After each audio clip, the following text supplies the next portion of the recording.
I'm Grylls, and I'm embarking on an epic journey along the beautiful and rugged south coast of England. From the spectacular Poole Harbour, home to the Scouts, all the way along to Devon, home of the Royal Marines Commandos.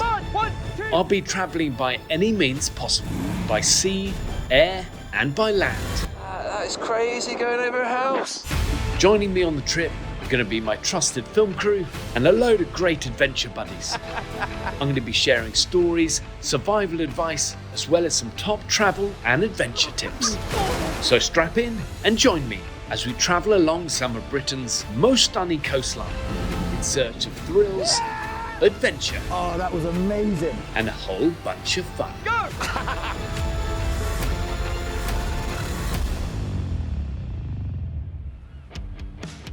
Those of you that know me, whether it's crew or friends or family, will know that I have a few kind of adventure obsessions. They're generally rooted around either mountains and flying, or they're to do with the sea and boats. When it comes to boats, there's one type of boat in particular that I'm really pretty obsessed by, and that's ribs, or rigid inflatable boats. They've been a huge part of my life since I was a kid growing up, and then through the military we used them a lot, and then on many expeditions we took a rib all over the world on fun things. Probably the hairiest was taking an open rib across the Arctic Ocean in 2003. Almost killed us all. We spend part of the year up in North Wales. We live on a little island up there, but to access the island we need a boat, and we've tried every sort of rib over the years, but I'm about to show you my favourite of all time.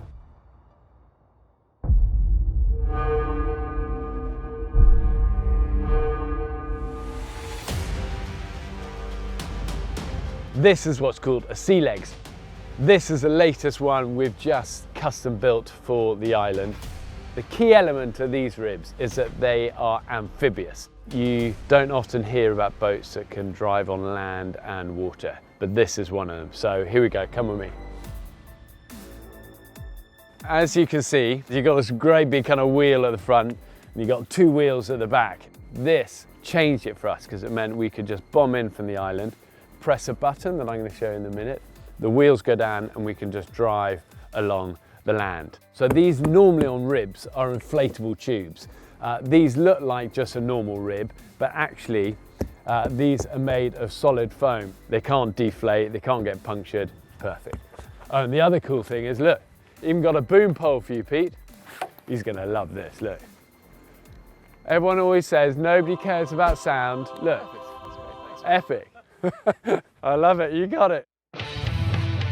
That's the inboard started. All clear, here we go. Easing our way forward.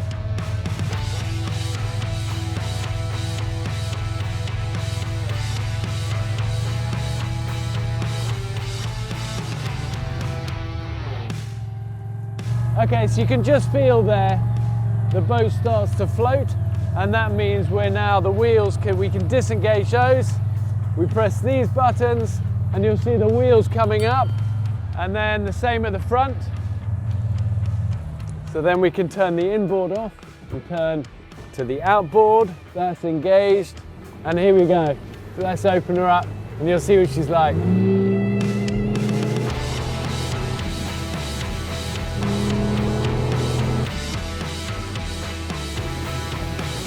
So we're doing like 30 knots, we're still on like half throttle here. You'll see, hold on tight, you'll see she corners, really great.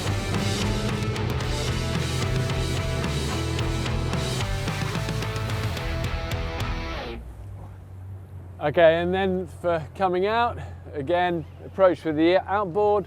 You can bring that up. As soon as you see you're in pretty shallow water, you can engage the inboard.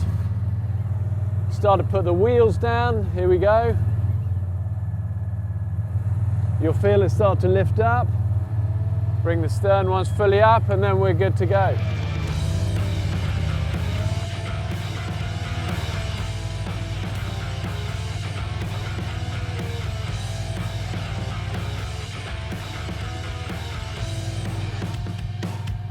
So there we go, job done. So there's a little geek out for you of one of my passions. I've been dreaming of building our own custom-made version of a Sealegs for a long time, and that's why I'm really proud that we've done this, and I feel it's as tough as it can be. The ultimate Sealegs amphibious rib. Come on. Down in Poole Harbour in the UK. Out there is the biggest natural harbour in Europe, I think it is. Pretty fun. It's also the home of scouting, and there's actually a statue of Baden-Powell, the founder of scouting, further up the harbour. A great friend that I'm going to introduce you to is one of our scouting ambassadors. He's an adventurer in his own right. He's an amazing guy called Dwayne Fields. He's been all over the world. He's been to the North Pole. He's an inspiration. His story alone is incredible. Hey Dwayne. Bear, how are you, my friend? How are you? Come on. Have you ever been here before? I've never been here before. I've had a look. When you said meet me here, I kind of had a look, thinking there'd be some surprises in store for me. That Baden-Powell, there's a bench somewhere around here, isn't there? Yeah, there's a statue. So the statue, we're gonna go and see that, yeah. Cool. So this is what we're in. Come on. This is cool, man.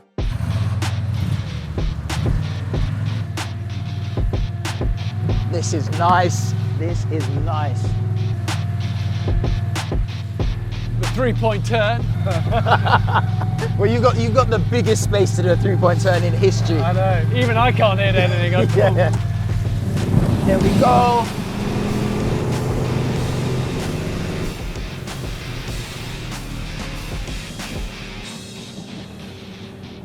I remember reading about you, hearing about you, and thinking, wow, what an inspiration, Dwayne. He'd be amazing for us to have as a scouting ambassador and for young people. So many young people look up to you, It's know. a position and of privilege, isn't it, really? Has it been fun for you? It's been wicked.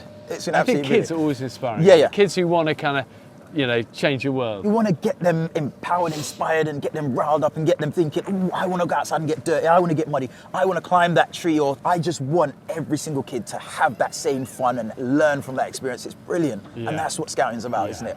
That is exactly it. We know that the statue of Baden-Powell is somewhere along this quayside. Let's go and oh, hold on, look, I could clock him unless it's You've a guy, seen it. unless a guy's sitting very still. Oh, I can see it now. Yeah, I can see it now. Yeah.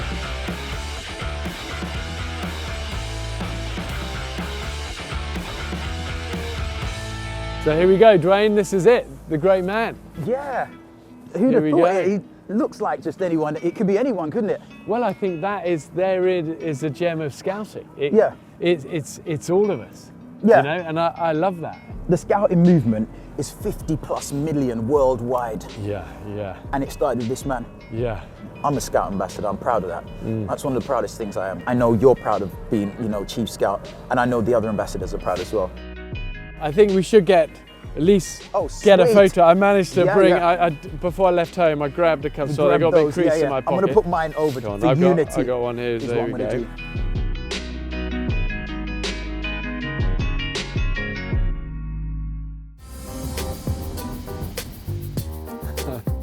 Okay, so this is where we're going to camp. Crew over there, look. We've got you a tent. Yeah. I'm sleeping on top of the Defender with Marmaduke, our illustrious sound man for the day. Well, that's our tent. Have a look out there. That's the fastest. That's the fastest tent putting up exercise you're ever going to see. And would you like, here you go, if you have a little pan round, you'll see the whole crew set up here. Here we go. Ben Kenobi, our illustrious drone operator, legend of a man. Come on, meet Ben. You like Ben. Ben and his amazing drone. You have travelled all over the world with us doing this, haven't you? Yeah. Has it been a fun one? We've had some good adventures, haven't we? It's been like living in a Bourne movie. Here's the truth about this man, okay? Because beforehand we worked with drone operators, as you know, all over the world, and they can be infuriating drone operators with, honestly, Dwayne, you wouldn't believe it. Egos the size of mountains. Yeah. Clear prop. You know, you think Air Force One is coming on, they're trying to take off, and it's Chinook, and you think, look, it's a drone. It's a radio-controlled helicopter. Do you want to give us a little demo? Yes. Go on, Nick. So how much does that weigh? 4.5 kilograms. 4.5 kg. Okay. Okay, go to the sheep. Rapid fire. You got 12 seconds. Okay. I mean, that's epic, isn't it?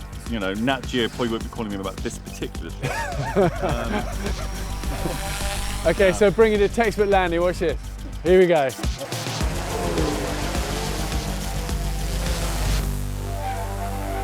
He's such a legend. He's so cool. Such a legend. So there you go, ladies and gentlemen, the YouTube episode featuring the one and only drone operator, Ben Kenobi, legend of all legends.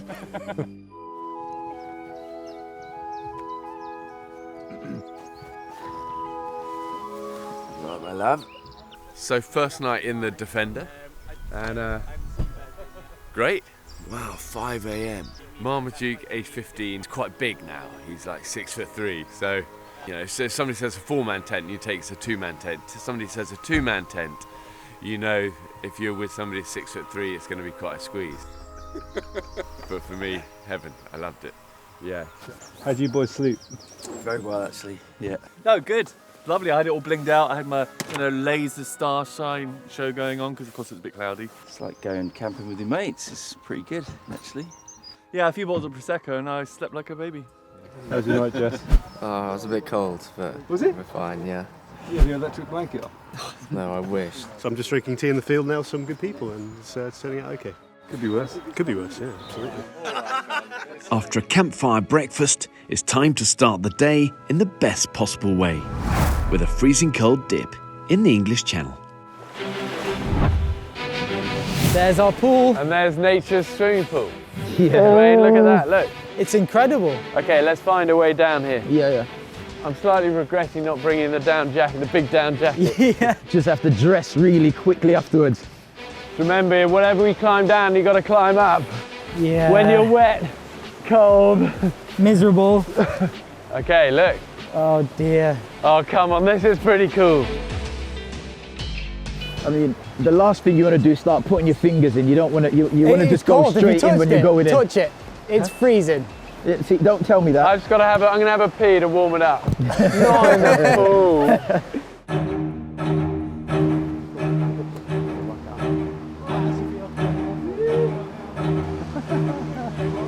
Hold on, we're going on one or jump. Oh God, this is I'm so nervous. It's going to be, again, this is a rehearsal, this isn't a real thing. Shaking already. It's got to be in honour of Jack, and your base jumping. It's going to be a ready, set, see ya. You ready? Yeah. Okay. Ready, set, see ya.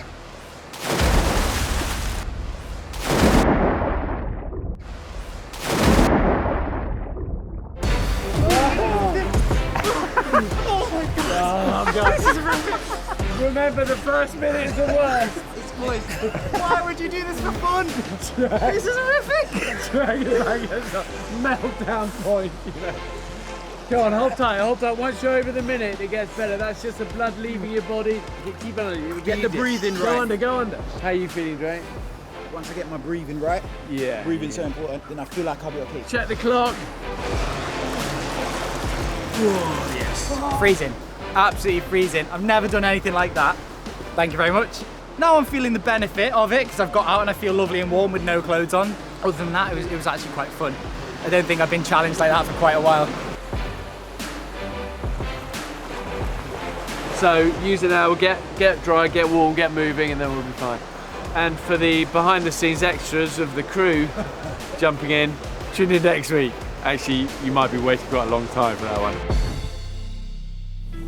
We are approaching Stanley Bay. Yeah. Why is that important? Well, it's iconic.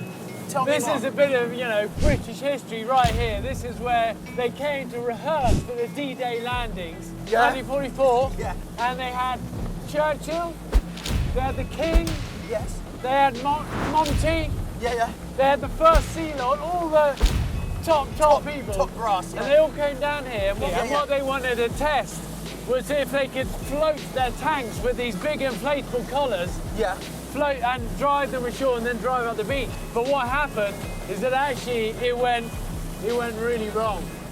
And what happened is they tried it and a bunch of the tanks just sank. 6 people lost their lives and they realised, hold on, this isn't going to work. And it was back to the drawing boards and they realised they needed landing crafts to be able to take troops, tanks, all of that, actually onto the beaches, ramps down and drive off.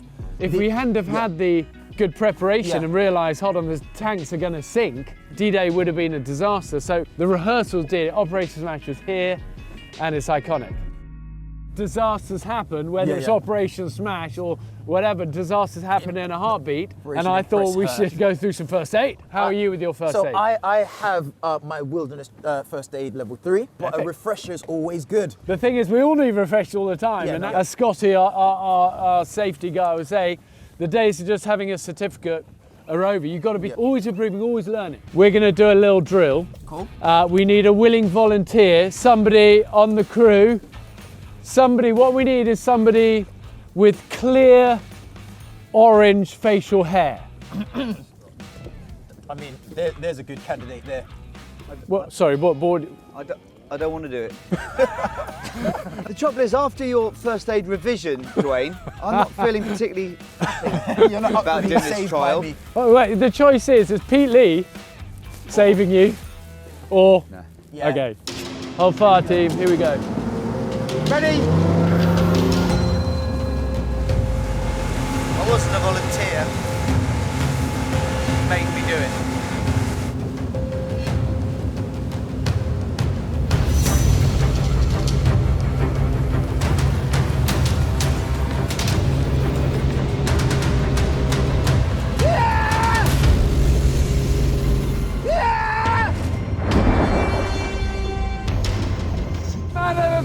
Stop outside! Okay, so Dwayne, Yeah. you're on, look, keeping an eye on him, okay? Don't Got him. take your eyes off him now.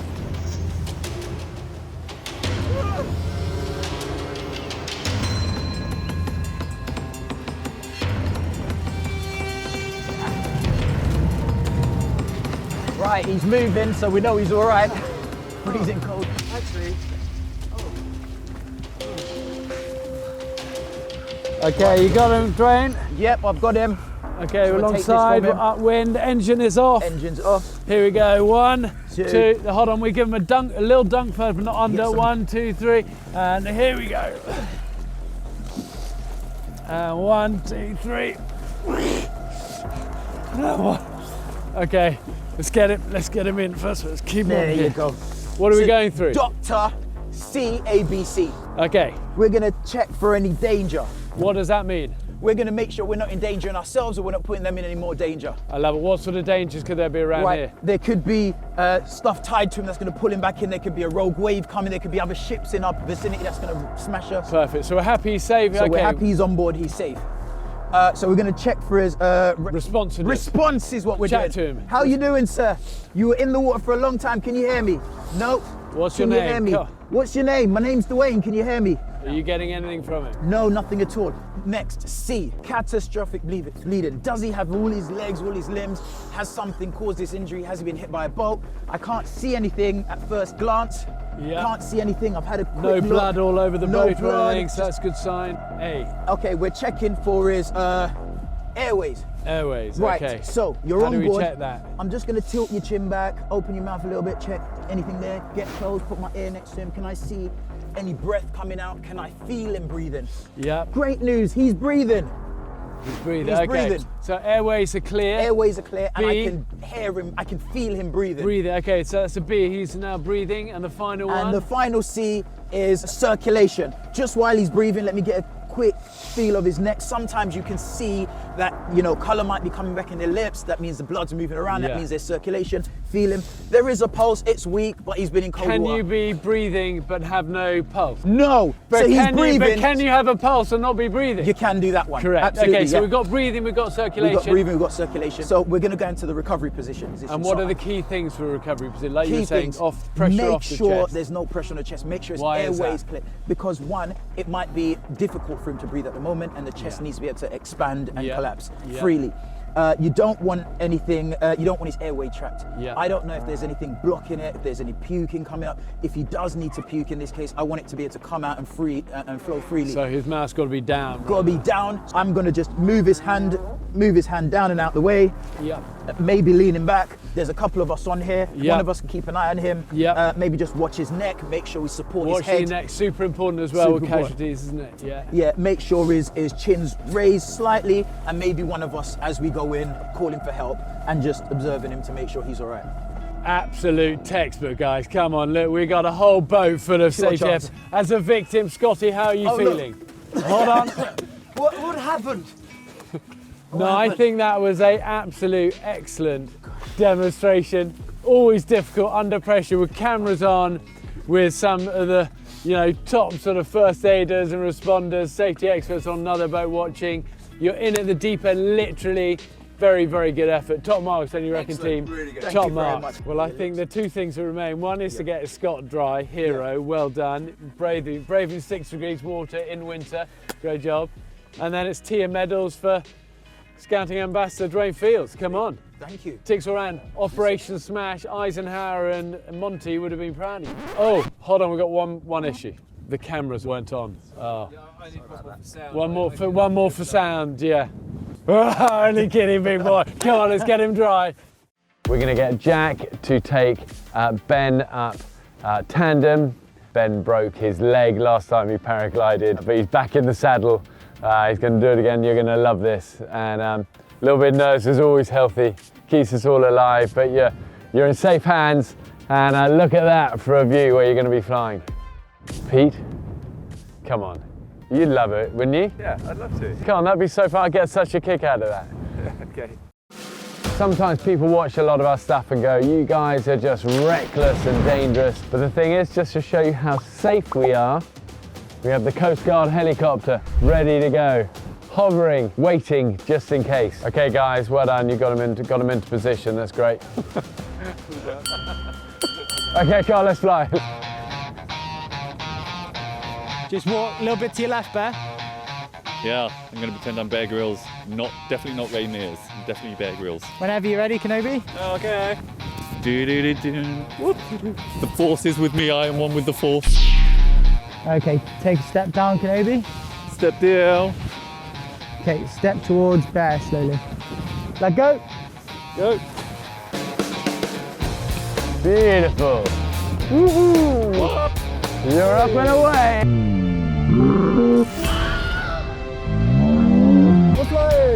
Well done. No, drone's on you. There we go.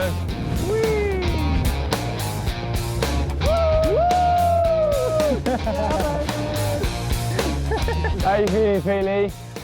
That looks terrifying. Hey, people. Hey! The waving. That's nice.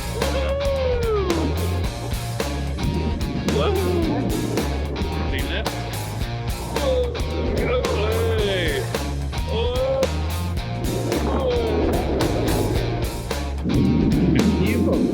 Look at that. Over there, in the distance there, that's Bear Grylls.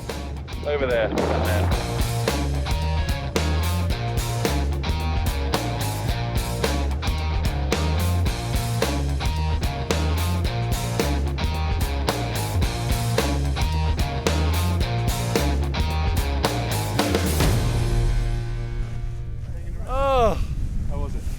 Well, I've been a bit seasick actually. Great. You were doing some real acrobatics. Yeah, And look, no broken limbs. That was a really good flight. It's just perfect at the moment. The wind is perfect. Yeah. Beautiful over there. Yeah. Oh my god. Well done. Thank you, it was amazing. Okay, Peely, come on, look. Just relax. Let me do my job. You sure about that? Just here. Here we go. Awesome, looking good. Looking hot. And let go of that, Dill. Great. Run. Forwards. Oh, Pete, you don't look at all clipped in there. We're off. Are you sure you're clipped in, Peely? See you later. Wow, it's such a different view up here, isn't it? Yeah, isn't it? Oh my goodness. Oh man, thanks very much. Yeah, it's a pleasure to be here. Love the sound of it as well. Have a little sound man nerd out on it. Pete's loving it. He's having a great time. I mean, really, what I've learned about sound: stick it on, put it on, boom up, and then boot him off the cliff, and off he goes.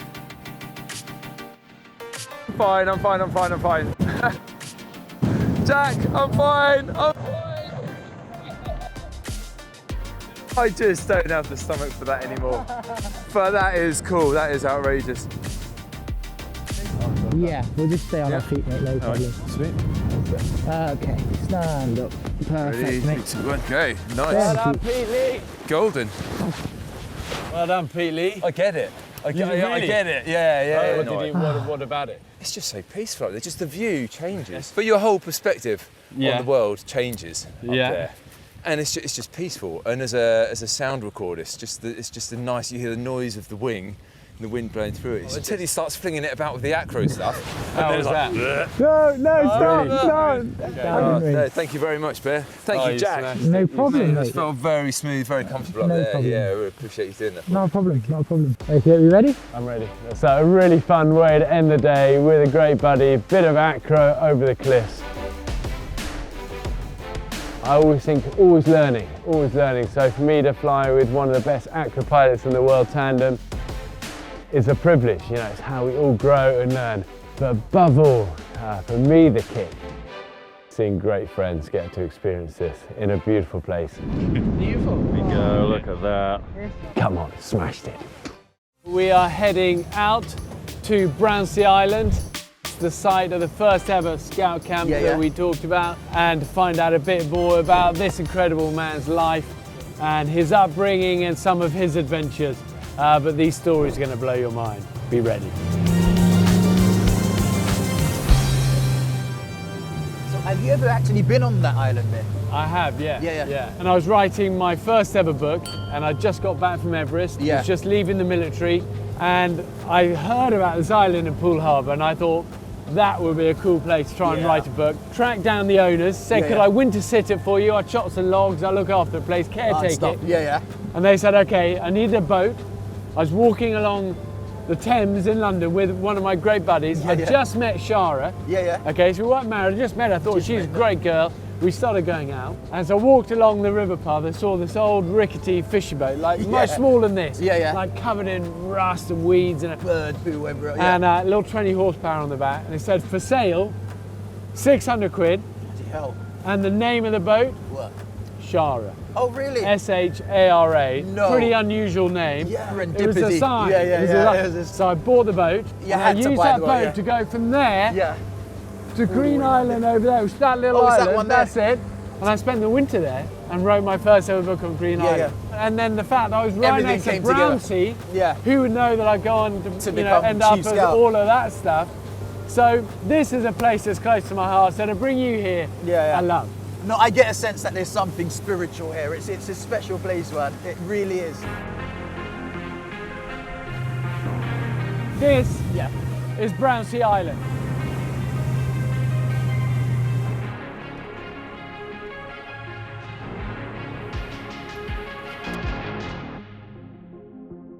So what was your upbringing like, Dwayne?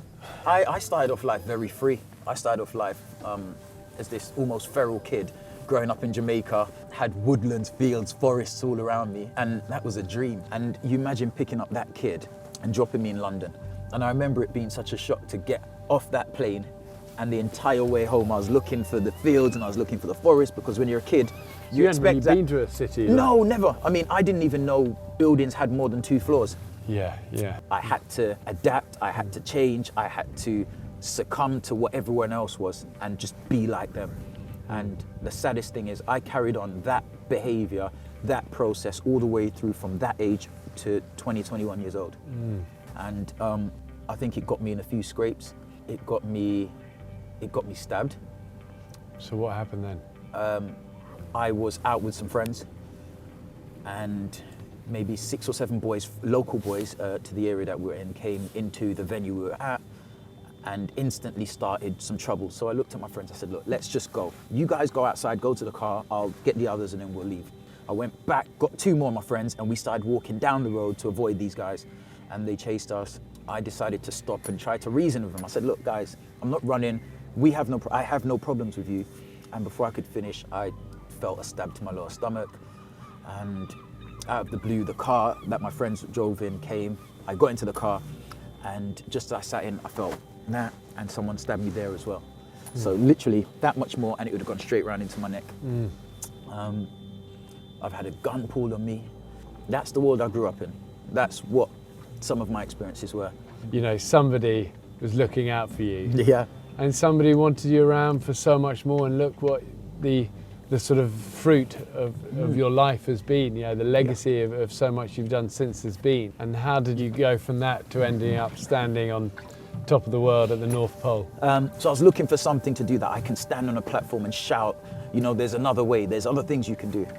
And I saw Ben Fogle and James Cracknell talking on BBC Breakfast one morning about rowing across the Atlantic, and their next plan was to go to the South Pole. And I didn't pay much attention until I heard we're looking for a third member to join our team. I thought, wow. Even I reached out a few weeks later and I was told, look, selections have started to be unfair to put you in now. Would you consider going to the North Pole?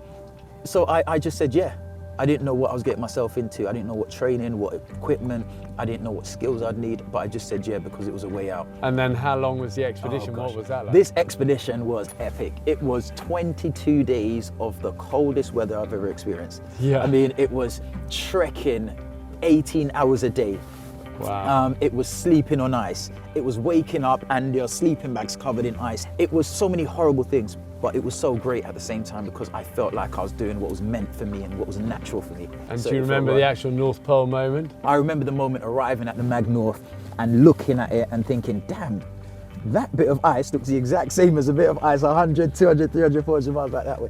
But honestly, for me, it was so symbolic because we are at the point that I set myself the target to get to. And now I can go back and say to all the naysayers and all the people who supported me, look, I did it. You thought I couldn't. Imagine what else you think you can't do. Think about how you can make it happen.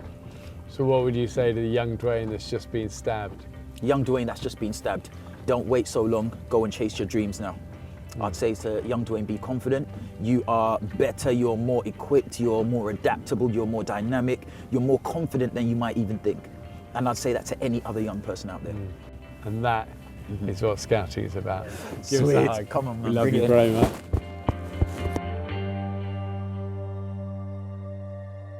Okay, so it's 8 a.m. and we're going to try and get Dwayne up tandem with Jack. I'm going to fly. We've got Jesse over there as well. And then Dwayne's heading home. So to give him a fun final adventure experience with the team, let's do it. So right now I'm feeling a bit of excitement, a bit of apprehension. Of course, natural. But I want to go. And I think that's the key thing. I want to go and do this. Put this on like a backpack. Yeah, you are good. Take a step back. Step back.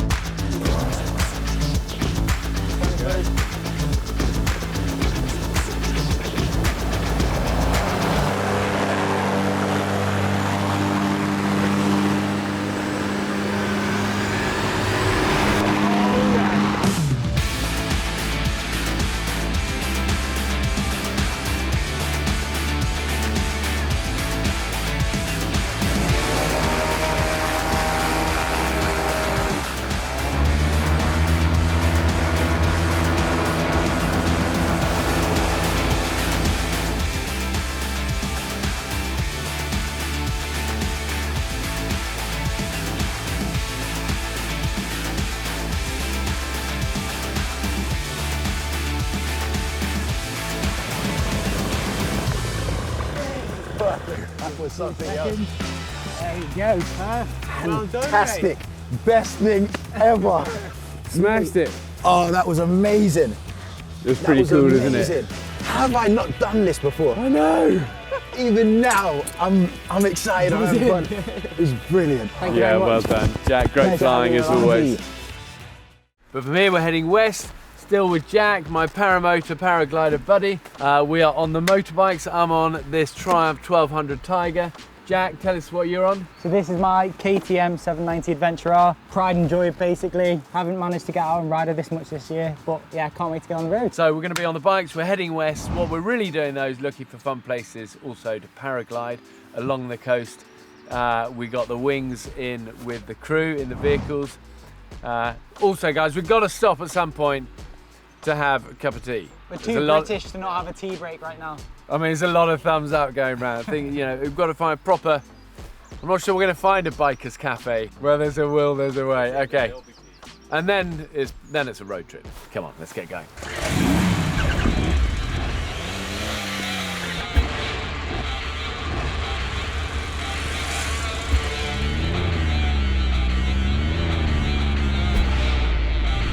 go, we're off. So fun, what a beautiful day to be out on bikes with good friends. Oh man, this is so nice. Nice to finally get out on the bikes. The weather is just stunning as well. And so fun on these bikes, be able to take them on sort of rough dirt tracks as well and not worry about it, you know. Yeah, they're also super comfortable and capable on the roads and on the motorways. I mean, this big Tiger, I love this bike. This has been a dream one for a long time, but yeah, pretty fun. And for people that don't ride bikes, it's always hard to describe, but it's a little bit like parachuting or paragliding or even skiing, where it's a skill that you can get good at. But like all these things, when you get good at it with good friends, that is the most fun.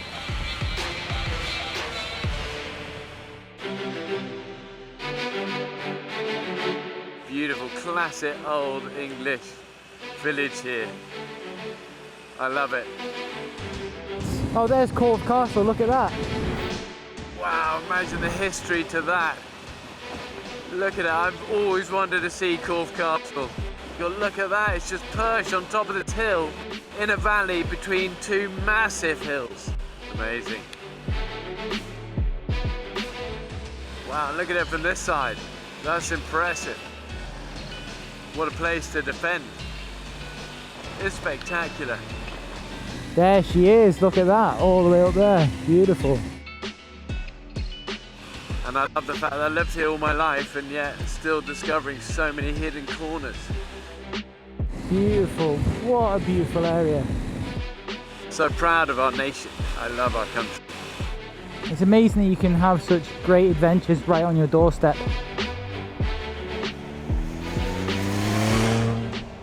And there we go, boom. A cafe, perfect, look at that. Oh, fish and chips, scampi, chip shop classics, hot and cold drinks. Experience the taste of the Atlantic. I will, thank you very much. Yeah, there you go, that's what we wanted, perfect. Fish and chips, beautiful. Pretty good. It was time for a pit stop. Yeah, there you go, that's what we wanted. Great. If you watch carefully, you'll see our safety man Scott working his tactical advantage.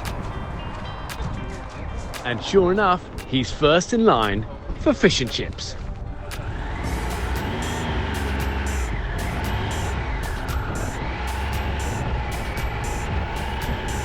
This is more like it. Out on the open road with the boys.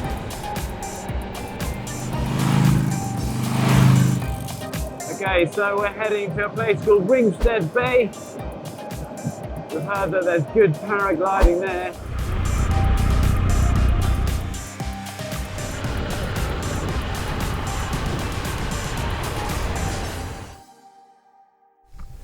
Okay, wow, look at this, Jack.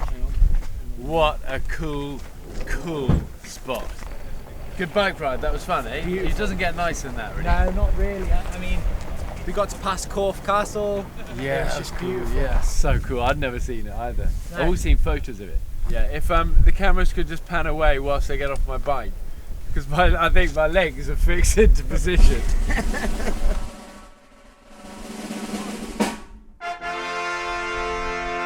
Okay, let's go and have a look down here.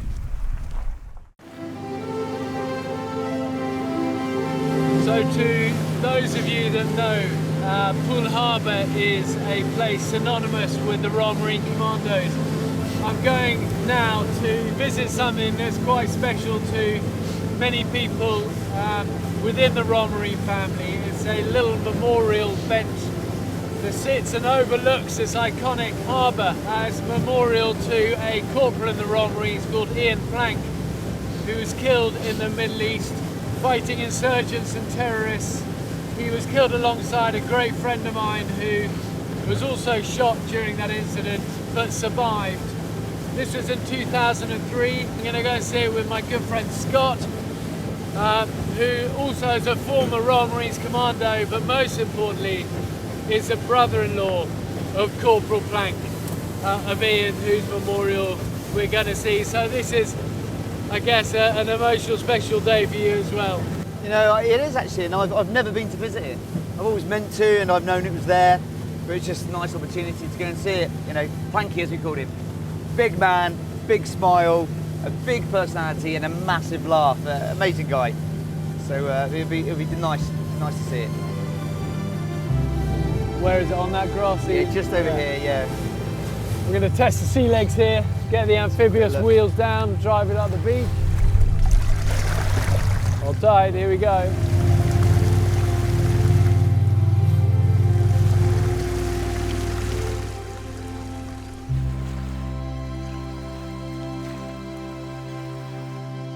Hey guys, you okay? Yeah, good. So Corporal Ian Plank, 22nd of August 1972 is when he's born, and lost his life 31st of October 2003. A courageous and committed man who will live on through our conversations, laughter and memories. Kind of like the reputation for many Marines. It's understated, simple bench, always has a great view, great vision. Because he'd be 50 this year. Really? Yeah, wow. Yeah. It's a long time ago, 2003. Well, my buddy, who's, I mean, you know, been a great friend for many, many years, was in the firefight when your brother-in-law Planky was killed. My buddy also got really badly shot up, actually. It was amazing he survived it, but obviously Ian lost his life in there. But I remember speaking to my buddy, and one thing he said is that Planky had this sort of, you know, total disregard for his own safety, to put other people first always. And that on the day he was killed was incredibly full of laughter back at camp, full of cheer, and was just greatly loved, you know. And I think actually, if I remember rightly, he was one of the first guys in that unit to be killed, which was, I think, a big shock to everyone, and obviously massively to the family. Yeah, it's surprising how many people sort of knew Planky, and you know, us, for instance, coming across when we first chatted about it. Do you remember? Yeah. We had some connections, and a few other people in the team as well. You know. Yeah. And you know, big character, big name, and you know, gets well known. In fact, we've just been talking about loss, haven't we? And what's been going on recently with our team as well, you know. We lost a very good friend, especially of our safety team of Scots and Stanleys and Megs and Rosses, an incredible guy called Josh Valentine, who died just, you know, last week. And he'd been a core part of our safety team for many years, one of our founding instructors at the Bear Grylls Survival Academy.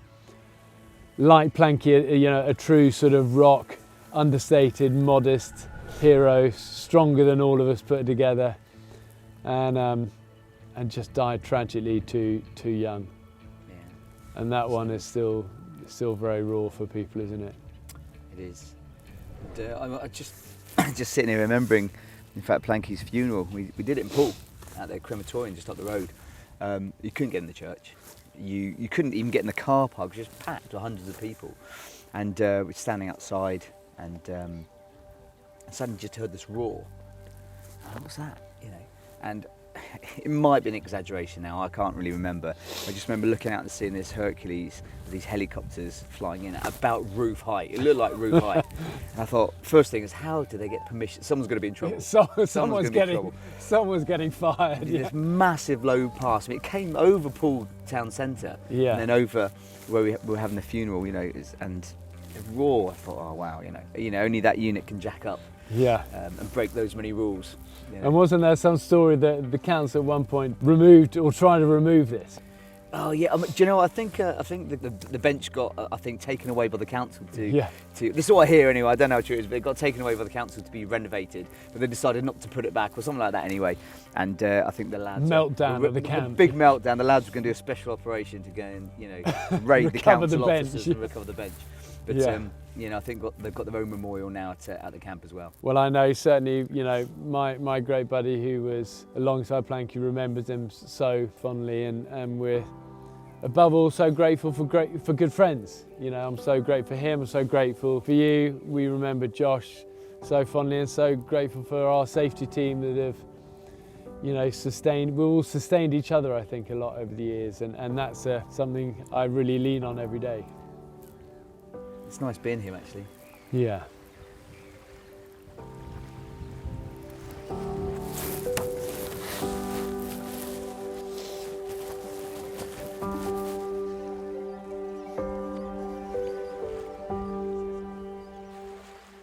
Okay, so one of the jobs I do that I'm most proud of in my life is to be honorary colonel to the Royal Marine Commandos, probably the finest fighting force of elite soldiers in the world. I'm down here today with two good friends, former Commando and D Squadron 22 SAS Phil Campion, and good buddy Scott Heffield, a former Commando and a PTI physical training instructor with the Marines.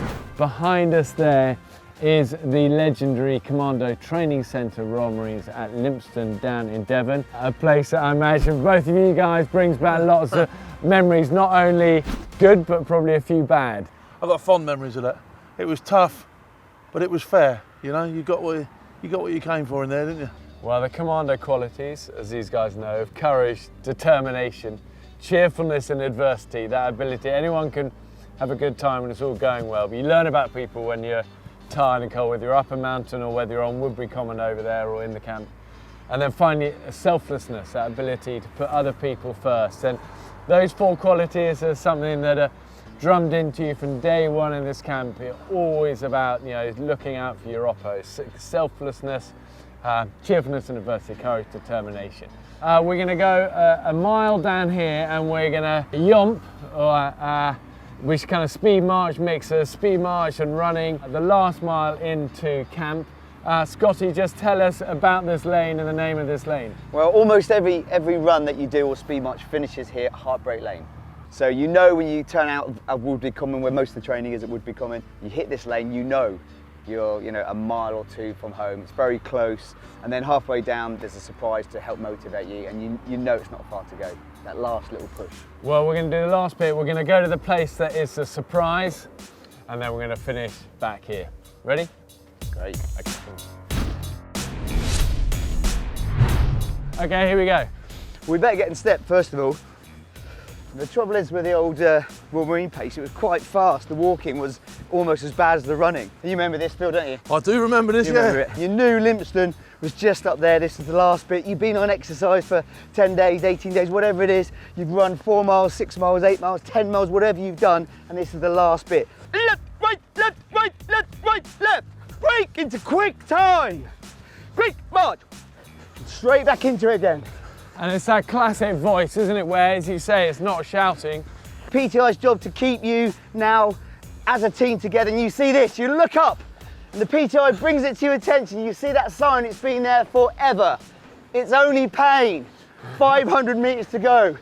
And you know it's going to be the longest 500 meters of your life. And so talk us through actually what the Commando tests are that the Marines have to do at the end of their 32 weeks at that camp, that we can just get the first few of now on the horizon.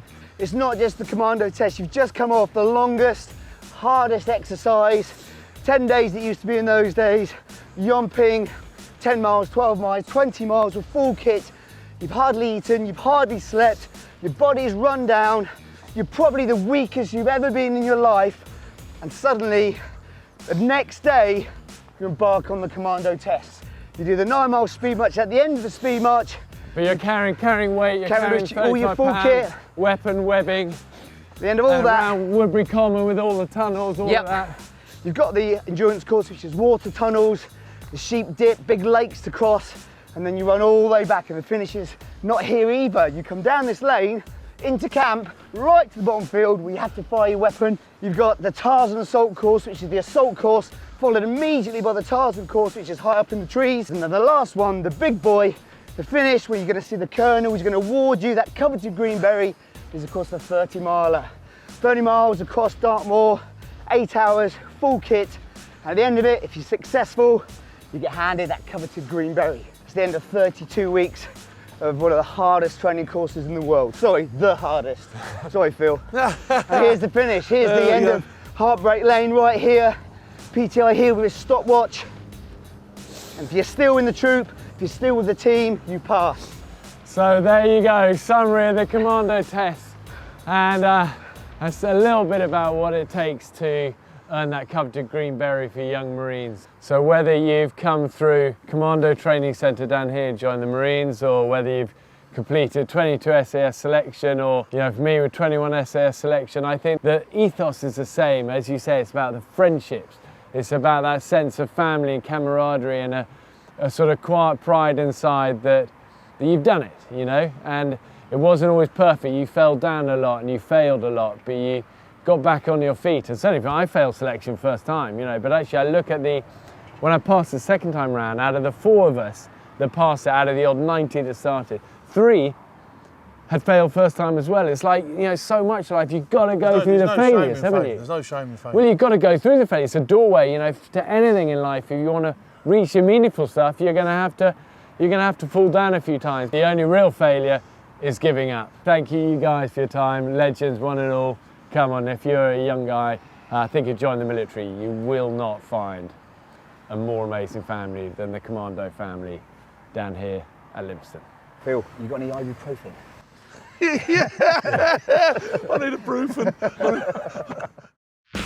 Meet Big Phil, Phil Campion. It's that time again, isn't it? Big in size and big in character. Having served with the British Special Forces with the SAS, Phil went on to have a crazy career around the world as a private security specialist. Phil wrote an incredible book describing his tough upbringing, his career in the military and his life since. But true to form, there's nothing quite like spending time in his company. I was saying earlier about your book and how brilliant that was. That must have been quite a thing, writing that and telling your story. Is that something you wanted to do? I found it really therapeutic, if I'm honest, because I'd never opened up about some of the things I talked about before. Yeah, you were amazingly honest in that. Yeah, I think I had to be honest. I've got to look myself in the mirror at the end of the day and say, have I told the truth in that book? Do you know what I mean? And I wanted people to know. But you always seemed to me the master of improvising, adapting, overcoming. You know, I said to our family when I said we're going down to see Phil, I said, Phil is a guy you want beside you in a crisis, because he'll make something out of something, and he'll bluff his way through this, he'll punch his way through that, and he'll charm his way through that. I've got an eternal belief that I can turn it round somehow. Do you know what I mean? But that's an amazing skill and weapon for you. Sometimes it's all I've had left in the bank. If you believe. So come take us to the pirate. Right, so the piracy thing. So I'll go on this trip. I've done loads of trips, loads of transits, and they were all different. And you know, you didn't see a lot of pirates. And what? Sometimes you're part of a small team, big team. Yeah, it could be a small one. It could be a big one. It depends what the client had paid for. And I wasn't in the position to argue, so I'd just take what they give me and go and do the work. Do you know what I mean? So that was pretty much how I would run it. Well, how big a security team on? Just 2 of us. All right, there was only 2 of us. Big boat. Yeah, it wasn't a massive one. It was, I think it's what they call a coaster. So it wasn't as big as a tanker. The freeboards were quite low, and it was. Yeah. So we get through the transit corridor, and the escorts are gone, and then we're on our own. And you armed? Have you got? No. Those were the days when it was just, you know, slingshots and whatever you could make out of your underpants. What's your plan if anything happens? Right, the plans in those days were get them to shoot at you, get them to shoot, get them to chase you, get them to waste ammunition and fuel, and then hopefully if they do get on the boat, they'll have nothing left to kill you with, and you can get some fist and boot their way. So, is that the plan? Get them to waste their fuel, waste their ammunition, and get them at close quarters. That was about it, yeah. Oh my God. Get them on board, hide the crew, and then have it with them if they come on. Like. Okay, so anyway. So we're on the thing. The guy that I'm travelling with has got a bit of a drink problem, and the captain of the ship can only operate if he's full of vodka. Right, so I'm surrounded by people that are just drinking for the whole transit. Anyway, I'm on the deck, I'm in the bridge, and I see 2 little spots in the horizon. I'm like, oh, here we go. And they get closer, and then I get them on the radar properly, and I'm like, yeah, they're skiffs, they've got trails, they're doing about 15.5 knots. It's a good sea state, and they're coming, they're ours, right? We know they're coming, right? So I've rounded up a few of them. We had a couple of the flares and a few bits and pieces and some nuts and bolts, and, you know, I'd turn my pants into a slingshot and that, you know what I mean? So we're up on the deck. The captain's nowhere to be seen now, all right? He's completely horizontal, he's gone. So the first officer of the watch is like, oh, he didn't want to be there either, so I said, right, take the lads downstairs. And you adrenalised at this point, you're thinking, there's something's definitely we're they're ours. They're without doubt they're ours. They're 100% they're ours. I know they're ours. I've seen it before, and I know they're coming for us, all right? So I'm thinking to myself, all I'm going to do is I'm going to get on the bridge wing, I'm going to wave at them, I'm going to scream at them, and I'm just going to try and get them to fire as much automatic fire at this ship as I can, because they are not going to hit me, all right? That's what I've got in my own mind. They are never going to hit me. So they get round, they get within sort of like shooting distance. They don't shoot straight away. They're looking, they're buzzing about, and then they think, and then they start coming in as if they're going to go for it, right? So I've fired a flare at the first, off it's gone. And they're like, all right, he's got something. And then you can see them almost chuckling. It's on flares again. off goes the other one. The cannons are going down the side, but they ain't going to stop nobody. And what are the cannons? The water cannons. So we got the water. So cannons. that's the only security. That's really. the only real security. But are they any good? I used to tip oil all over the deck as well.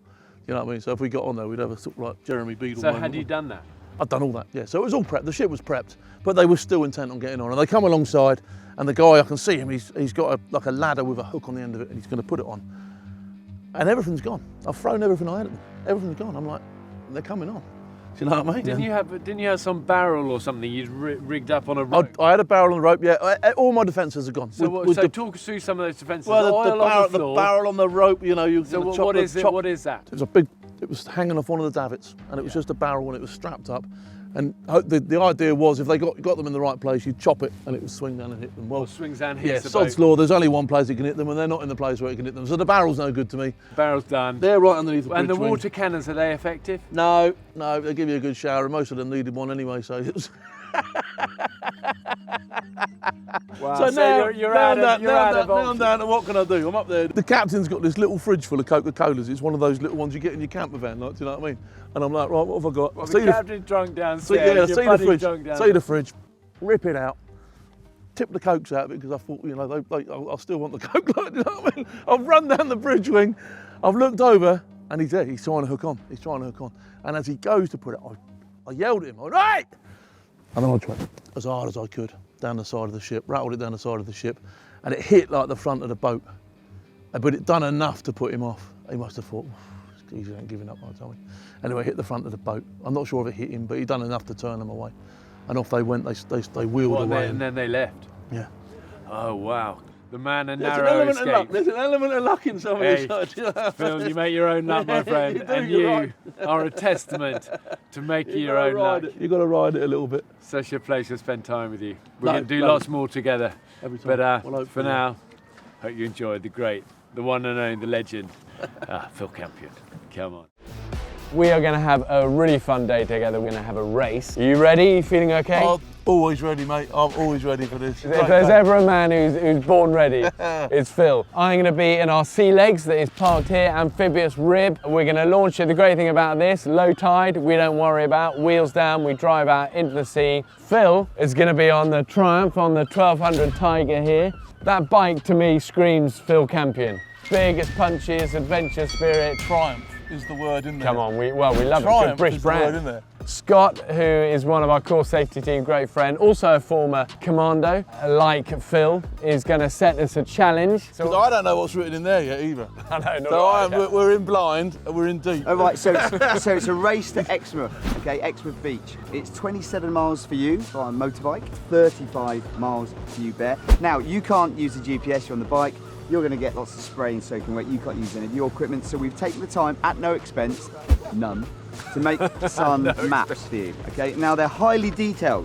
You can see that, highly detailed. I've even put England in there, so you know where the land is, okay? So there's yours, England's the land bit. Right. Highly detailed, you can't go wrong, highly detailed. And then there's your bear, again, I'll point out England for you. Again, you can't go wrong. Watch out for the submarine. I love it, the submarine, the fish. There's fish. Keep Whales. the shoal on your right-hand side. Don't go near the submarine. Okay, well, I'm happy. 3, 2, 1, go! Oh, this is a... He's not told me how to start this. All right, we've got loads of time.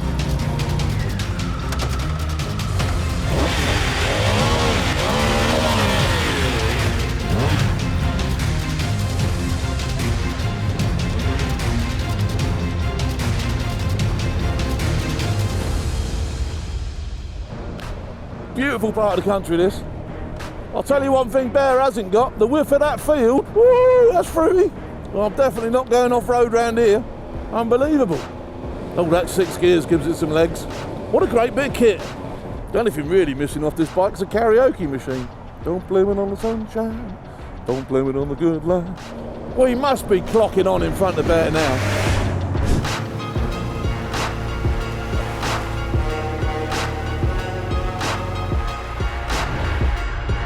Woohoo! So faster now! Yeah!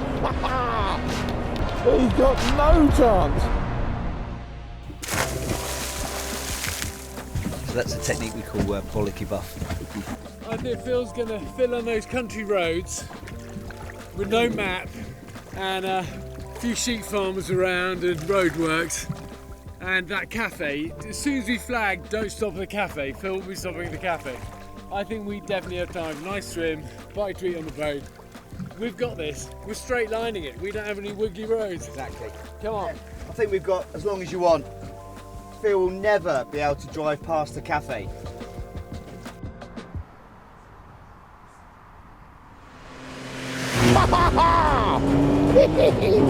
I can get used to this road tripping stuff, I'm telling you.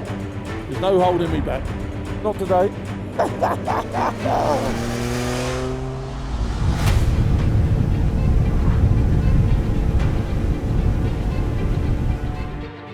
Right, now I'm getting concerned. I've hit every red light. I bet Bear's horizontal on a bench having a sandwich. My sandwich. I'm slightly worried we might have left it a little long. I think that and swim, something got a bad thing. This would be a lovely town, but I don't really require to see it at 2 miles an hour. Not while Bear's thrashing down the waves.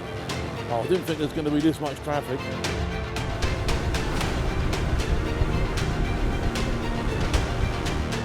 I can see the sea, and I can't see Bear in it. That's not to say he's probably already out. There he is.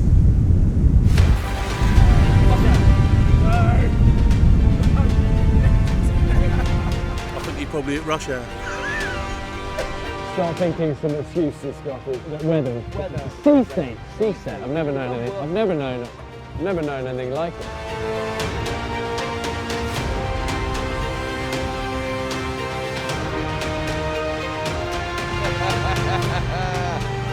No!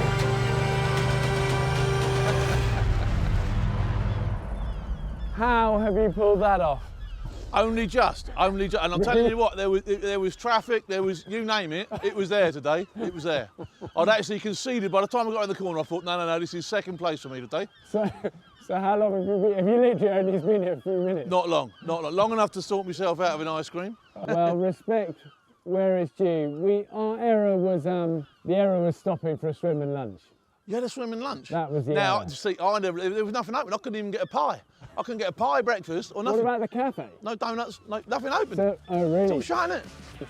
Okay, awesome. We're going to get this up here, and then I might get myself an ice cream as well, and we'll sit and have a chat here. Absolutely. A random selfie as the victor by the boat. There we go. What's missing from this picture? Oh, hang on. There we go.